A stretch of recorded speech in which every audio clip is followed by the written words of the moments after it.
in recent years, there has been an increasing trend in the media and among left-leaning people in general to defend every last aspect of the various ideologies and beliefs that migrants coming here might hold. Now, originally, this started out as merely defending their accents, their way of dressing, some of their views, basically their general world outlook, the things that differentiated them. And that wasn't bad, that was fine, that is necessary in order for them to be accepted here. But today, this has developed into an absurd form of apologetics, where even the most abhorrent actions and views, even the most anti-Semitic, even the most sexist, the most racist, the most downright oppressive and violent ideologies will be tolerated as long as they are being said by a migrant. Many of the people who are condemning these things, in fact the vast majority of them, would absolutely criticize, maybe even call for the imprisonment of a native saying these things. But if a migrant says them, it is perfectly fine to them. For a little while now, I have been collecting articles showcasing this rather bizarre perspective, and here I'm going to present a few of them and try to take them apart, because, as you'll soon come to see, they are loony. Let us begin with this article here, which translates as "Humanity comes before Danishness." The enormous focus on when one qualifies as a true Dane distracts from the fact that we are, first and foremost, human, writes Victor Boysen. Now the article opens by asking, can one be Danish and wear a headdress? Can one be Danish and dream about Sharia? Can one be Danish without ever speaking Danish? The questions are many, says the article, when the conversation turns to what real Danishness is about, which it often is nowadays. I suppose. Is this a bad thing, though? Is it bad that we question whether one can be Danish and dream about Sharia? Is it bad that we question whether one can be Danish without even speaking our language? Is that improper? Is that not relevant? I mean, sure, that shouldn't be the only thing we talk about when discussing integration, when discussing immigration, but these are important issues. Now, no, they're not the main qualifiers as to whether you're a good person or not, and they shouldn't be the only thing we're talking about in the discussion of integration and of foreigners. But you cannot say that this is not an incredibly key topic when we're talking about stuff like integration. It has to be discussed, and it has to be one of the main topics. It is a fact that many people who are coming here do not agree with us, do not agree with our government, with our laws, with the majority of the populace on these very essential things. So you cannot just come and say that we shouldn't be talking about these things. This isn't a Danishness versus humanity thing, when we're talking about whether you can dream about Sharia and still be Danish. This is an essential question that will determine how we deal with the migrants coming here, and will determine how we go about integrating them. Now, the article then says this: even though discussing what we each associate with being Danish certainly has its place, the hunt for true Danishness has taken over. Sympathetic interest in Danish cultural heritage has developed into an insatiable lust after prioritizing true Danishness, so that we may measure people's character against our checklist and judge who gets to call themselves true Danes. Now, this in and of itself I don't find particularly objectionable, but unfortunately he seems to predicate this on a false assumption about the nature of many of the migrants who come here, which he reveals when he then goes on to say, regardless if you've grown up with Brazil's palms or Denmark's salt water in your backyard, we all learn that one must treat others with respect, that you aren't allowed to hit, spit, or say mean things, that love is beautiful, and that we must help those who are in need. It is not a Danish core value to behave properly, it is a human value that lies buried deep within our DNA. But, Victor, this isn't true. Now, okay, in the specific example you gave with Brazil and Denmark, sure, a person coming from there to here will probably share many of these values, but these are both secular societies we're talking about. A person coming from, say, Syria or Iraq or pretty much anywhere in the Middle East is not necessarily going to share these same values that we do. A person coming from a theocratic society is not going to have these things internalized the same way people coming from our secular societies will. Now, sure, these may not be exclusively Danish values, but they are still values that these people specifically do not necessarily have. You cannot say that they all feel this way, that they all think this way, that they all think love is beautiful, that they all know how to treat others with respect. You cannot say that this is what they all believe, because they do not all believe this. We know for a fact that many of these people are incredibly anti-Semitic, that many of these people are incredibly hateful of those who do not confine to their religion, or even just their versions of how you should celebrate those religions. We know that they do not think this way. They do not value freedom. They do not value equality. And they certainly do not value these things that you are currently ascribing to them. Just saying that it is so does not make it so. Which is why, when you then say, the widespread focus on real Danishness has made values such as mercy, compassion, and goodwill to trademarks of the Danish identity and tradition, we have, by the power of words, patented universal comforts and packaged them in red and white gift paper, even if you are right that people associating this exclusively with Danish culture are being a bit overzealous. That does not mean that these other people, that these migrants specifically, already have these values. We know that they don't.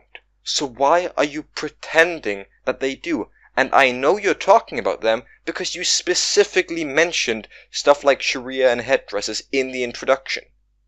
We are talking about the same people, and you are making things up. Stop it. Victor here, at least, seems to be somewhat naive. He seems to genuinely not realize what many of these people believe in, and so he does not see the issue with them.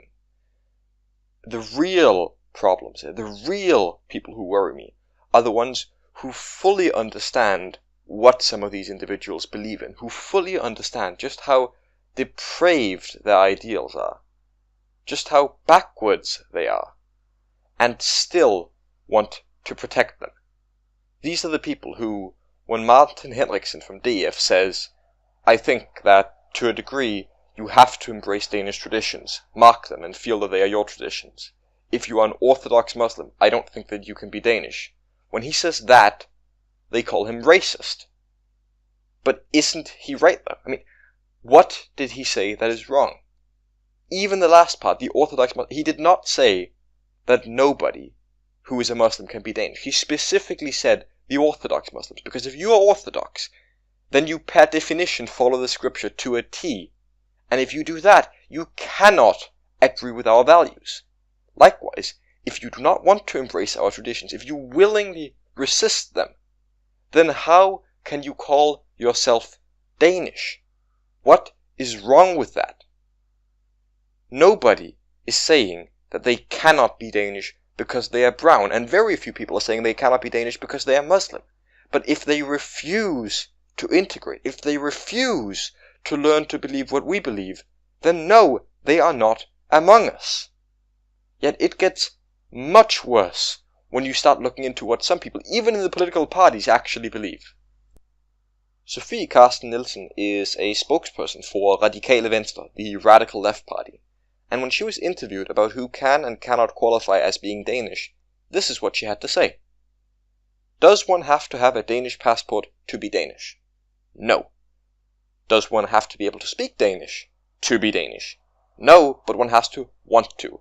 Is one allowed to support the idea of a Muslim caliphate and still be Danish? Unfortunately, yes. Is one allowed to prevent your children from eating meatballs in kindergarten because of religion and still be Danish? Yes. Is one allowed to refuse to shake women's hands and still be Danish? Yes, but I think it's a really bad idea.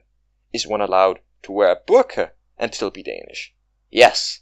Is one allowed to wear a headdress and still be Danish? Yes.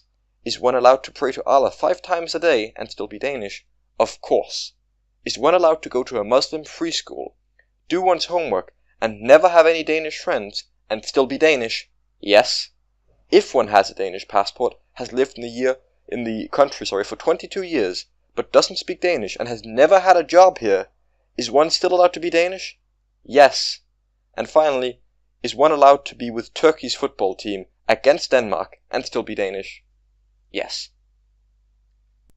In the preface to the interview, Sofie says that she considers anyone who thinks of themselves as Danish to be a Dane. That is her one sole criteria.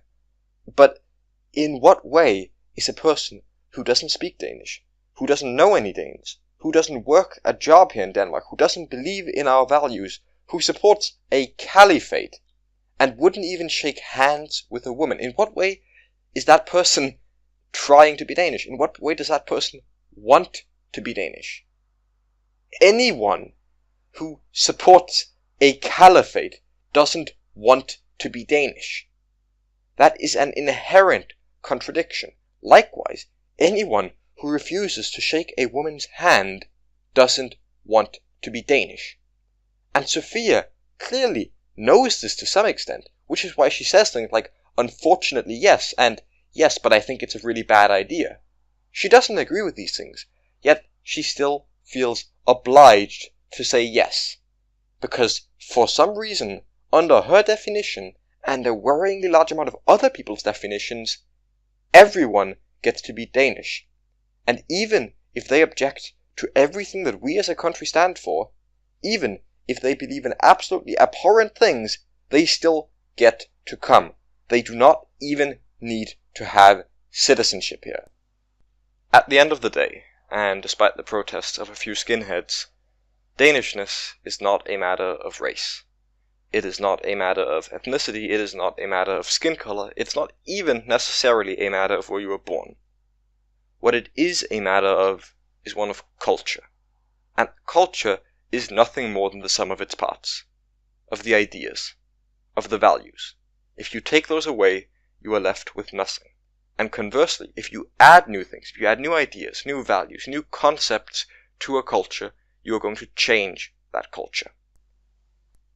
If we keep embracing these hateful and often downright oppressive and violent ideals into our culture, eventually they are going to stick. Eventually they are going to become ingrained. That is not hyperbole, that is not alarmism, that is quite simply how it works. If you keep on adding new ideas to a culture, and if you have enough people constantly coming in who believe in these things, which we currently do, eventually you're going to end up in a situation where these values and these ideals simply become a part of the culture.